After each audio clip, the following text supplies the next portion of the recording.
When I first learned how to weave, my gram had me do a small basket, about maybe a little bigger than this, but I think for beginners this is a good size to start with.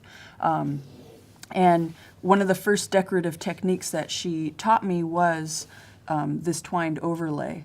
So on this basket, I used the twined overlay to add some decoration to it. You can see here in this basket that was made by my grandmother, Violet Booth, she used the twine overlay, that's the red part, to frame the plaited overlay. I think this is canary grass. She chose to use, I guess, what do you call it, synthetic raffia, because this is, I think, what was available. And I think in some of the other baskets that we've looked at during this project, they've used twined overlay to frame some of the more detailed designs. It's I think, a very easy technique for a beginner to use, and we'll go ahead and demonstrate how to use that. You see I've done a few twines up. Now I'm ready to add my decoration. I'm going to put the raffia over the non-working weaver, and I'm going to go ahead and continue weaving. And this is the basic twine. So with your working weaver, I fold it over, I pull the non-working weaver down, take the working weaver and make that go up and around the next liti. Adjust all my pieces, all my weavers, and then now the next stitch, next twine, I'm going to make the working weaver, pull it over, and you can see that I have to kind of adjust my raffia to cover my cedar. So just take the non-working weaver, pull it down, take the working weaver and pull it back and around the next liti. So now take your working weaver, fold that over, non-working weaver, fold that down, the working weaver, make that go around the next liti, and just kind of pull and adjust the weavers. Take your working weaver and fold that over, non-working weaver, pull that down, the working weaver, pull that up and around the next liti.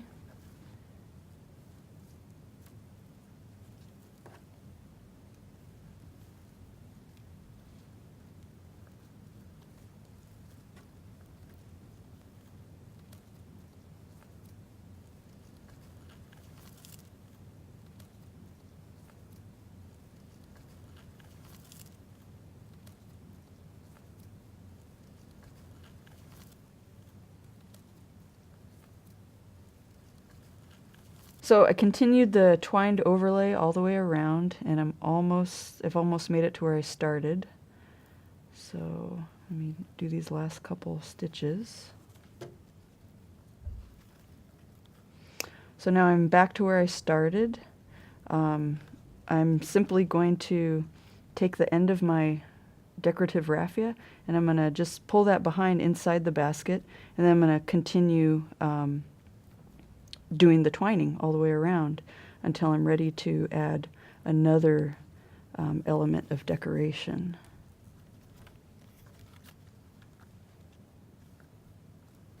I think the twining kind of just helps lock the raffia into place.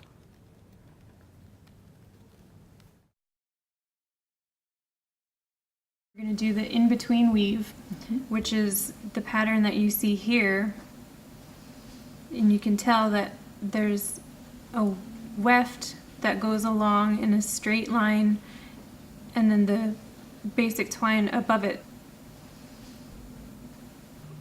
Our weaver now is going to be plaited between our warps, and what we've done here is we've narrowed the end a little bit at a nice gradual point, because it's going to be wrapping around our basket, so we want it to have a nice natural curve. We don't want it to come up too far too soon. She's reached the corner that she had started on. She's going to put it behind her next warp. And she has both of her previous weavers still on her basket. And she's just going to plait 4 or 5 times and then pause. So you can already tell she's got this beautiful plait here, and with her weavers, she's going to weave above those, just the same as she had before, her basic stitch. And this helps keep that plaiting in place.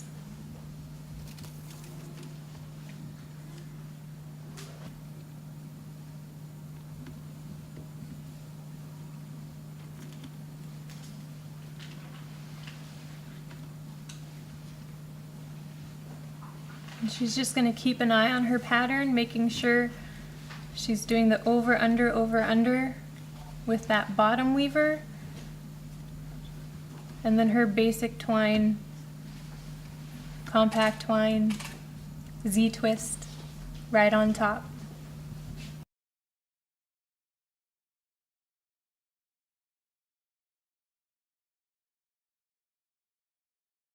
So she's going to do this weaving style about a 1/2 inch so that she can give herself room at the top to do a nice false embroidery design, and then still have enough warp left to finish her basket.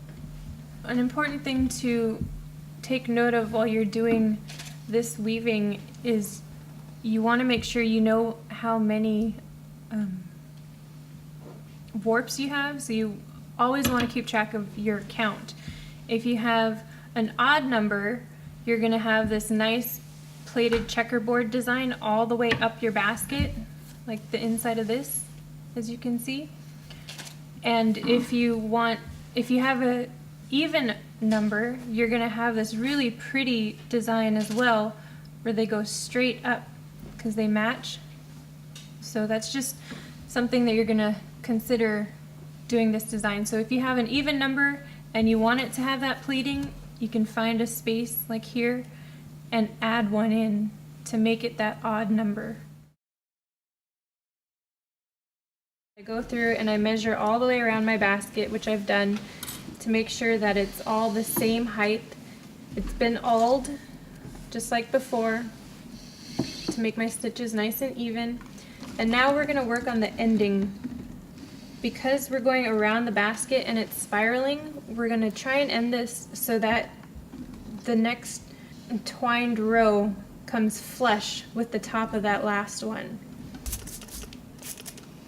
So you can see the tapering of this basket as it begins spiraling around with the in-between design, and I'm going to show how to taper this ending.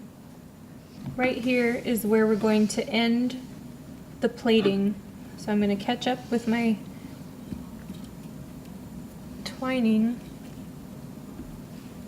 I've come to my last stitch and I just want to tug on this in between that's doing the plaiting to make sure it's not puckering in the back. It's not doing that, so I can finish doing the basic stitch above it. We're going to tuck it behind this in-between weaver. We're going to fold it up like an L with that next warp, and it's going to become part of that warp. And that by doing this, it's going to hold it in place so it doesn't come out and unravel. And we're just going to weave around both of those to hold it in place with our basic stitch.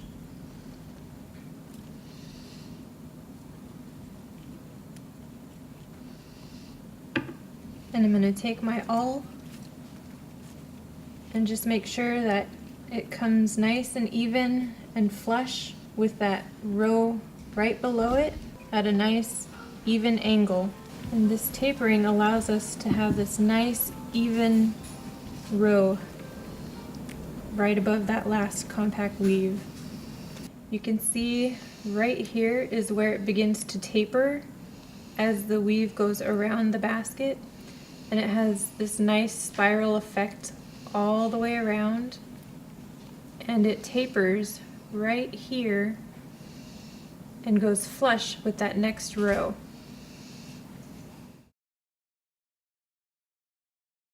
And if you want, you can overlay some of your grass or maiden's hair fern to add to your design.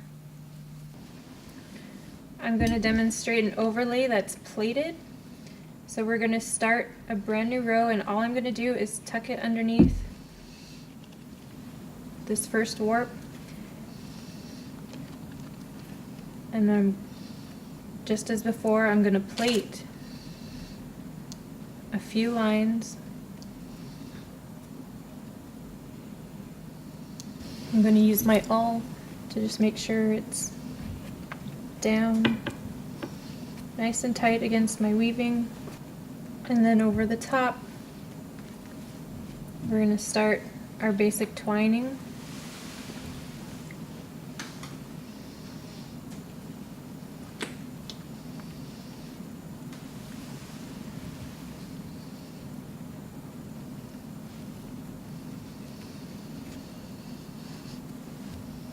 I'm just awling to make sure that it's holding it in place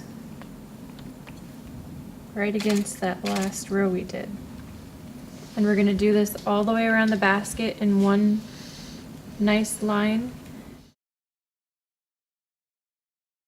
So I've come to the last part of the plaited overlay, and because we tapered up at the beginning, I'm going to tuck this strand into the back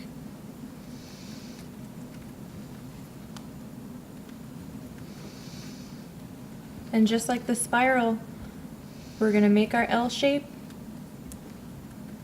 We're going to give it a nice tug, and it's going to become part of that warp. And I'm going to finish that twining those two together.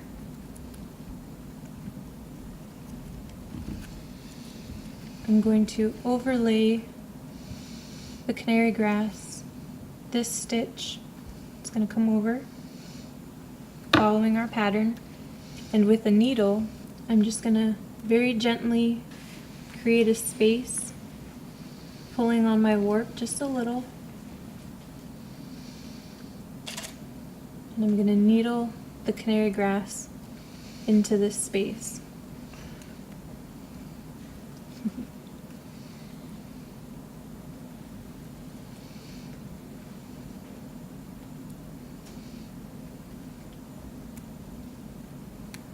You can see our pattern has continued, and just to make sure that it's nice and secure, I'm going to do that one more time with this next warp. Again, I'm going to loosen it just a little.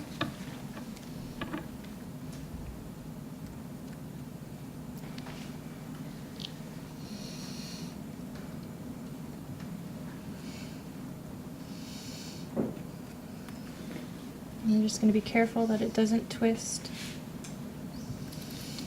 And we're just going to tug back on those warps so that they're not bulky. And once it's dry, this part can be cut so it's not overlapping the design. So we do really focus on, as Tsimshian's, Metlakatla Tsimshian's, tight weave as you're going. You're just pulling all the time. We are pulling down, and it's basically awling, I guess, but what you accomplish with awling, you would do by that tension. You just pull that down, and then you're going to pull this one to the right, and that tightens it in the back, and then you're going to pull it again as you're coming down and doing that stitch. So that makes a very, very tight stitch. And then you're pulling it again once it's crossed, tightening that stitch. And then you just go around the next one, pull tight. This one comes down, tight, pull this again, down again tightly. And you just keep doing that all the way around the basket. It's easy to get these stitches right here. None of these were actually awl stitches. These were all just done by hand. And then as you come up here, the material in your design, you have to work at it to get it a little bit tighter there. So that's when you would then go back and either, one technique that we use here all the time is pulling. You're pulling the wefts up and you're pulling the stitch down. You can do the same thing with the awl. Just go in there and go between each one where you need to pack that down to make it straight.